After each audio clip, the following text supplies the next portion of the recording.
Hello viewers, আসসালামু আলাইকুম। Smart way online academy পক্ষ থেকে সবাইকে স্বাগতম।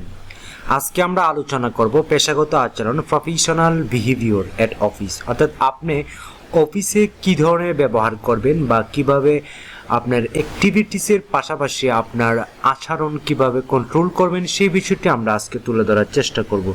যদি আপনি একটি ভালো এনভায়রনমেন্ট ওয়ার্ক প্লেস চান তাহলে আজকের এই ভিডিওটি আপনার জন্য খুবই ইম্পর্টেন্ট। সো ভিডিওটি অবশ্যই শেষ অবধি দেখবেন। চলুন আমরা মূল আলোচনায় চলে যাই। পেশাগত আচরণ, প্রফেশনাল বিহেভিয়ার।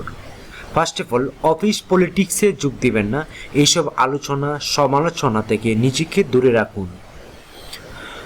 ধর্ম, রাজনীতি বা নিজ আদর্শ অফিসে প্রচার করতে যাবেন না। কোনো নেতা দেশের জন্য কি করছে এইটা অফিসে না বললেই চলবে। নিজের কাজটুকু নির্ভুলভাবে দায়িত্ব নিয়ে সম্পূর্ণ করার চেষ্টা করুন। ভুল কাজগুলো আপনার ইমেজ নষ্ট করবে, সেজন্য কোনো ডকুমেন্ট সাবমিট করার আগে ভালোভাবে চেক করে নিন। অফিসের কারো কাছ থেকে ঋণ গ্রহণ প্রদান থেকে বিরত থাকুন। ঋণ নিতে গিয়ে আপনাকে আপনার কলিগের কাছেই ছুটো হতে হবে, আর আপনি যদি কাউকে প্রদান করেই থাকেন তা অন্য কলিগের কাছে বলা থেকে বিরত থাকুন। ঋণ দিয়ে যেন আবার সালিশে না বসতে হয়। টাইম ম্যানেজমেন্টের দিকে খেয়াল রাখুন। অফিসে ঠিক সময়ে আসুন, ঠিক সময়ে দুপুরে খাবার, সময় মতো নিজের কাজ গুছিয়ে নেওয়া ইত্যাদি। ইমোশনাল ম্যানেজমেন্ট প্র্যাকটিস রাখুন। কোনো অপ্রীতিকর ঘটনায় মোকাবেলা করার মন মানসিকতা রাখুন। বাড়তি প্রেশারেও নিজের আচরণ নিয়ন্ত্রণে রাখুন। অন্যের ব্যক্তিগত বিষয়ে কথা বলে নিজের ব্যক্তিত্ব বিসর্জন দিবেন না। কেউ জীবনে বিয়ে না করলেও আপনি মাস শেষে স্যালারি পাবেন, সুতরাং এই বিষয়ে আপনি না ভাবলেও চলবে। প্রয়োজন না হলে অযথা লিভ নেবেন না।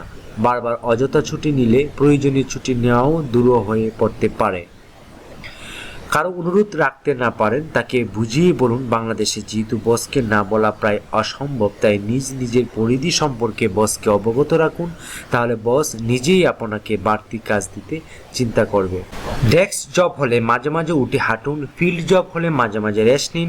শরীর ভালো না থাকলে কারো কাছ থেকে ভালো কাজ আসে না।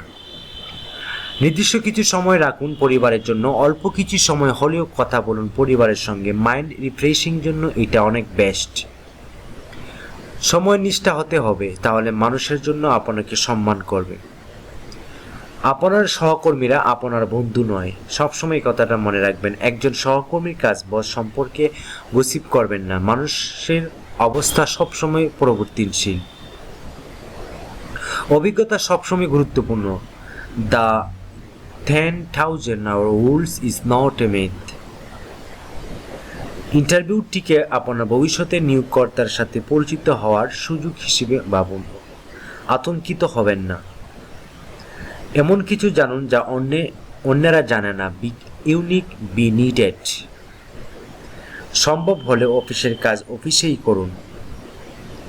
ঘনিষ্ঠ সহকর্মীর সাথে যৌন সম্পর্ক নয়, সবসময় আপনার আন্তরিকতা দেখাতে হবে। প্রত্যাশার চেয়ে বেশি করুন এবং নিশ্চিত করুন বস জানেন যে আপনি সেটা করছেন। এই ছিল আজকের এই ভিডিওটি। মূলত পেশাগত আচরণ আপনার কী ধরনের হওয়া উচিত সেই বিষয়টি আমরা আলোচনা করছি। আশা করছি অবশ্যই বুঝতে পারছেন। এ ধরনের ভিডিও পেতে আমাকে কমেন্টস বক্সে এসে কমেন্টস করুন। এতক্ষণ ভিডিওটি দেখার জন্য অসংখ্য ধন্যবাদ। আজকে এই পর্যন্তই। ভালো থাকবেন, সুস্থ থাকবেন। আল্লাহ হাফেজ।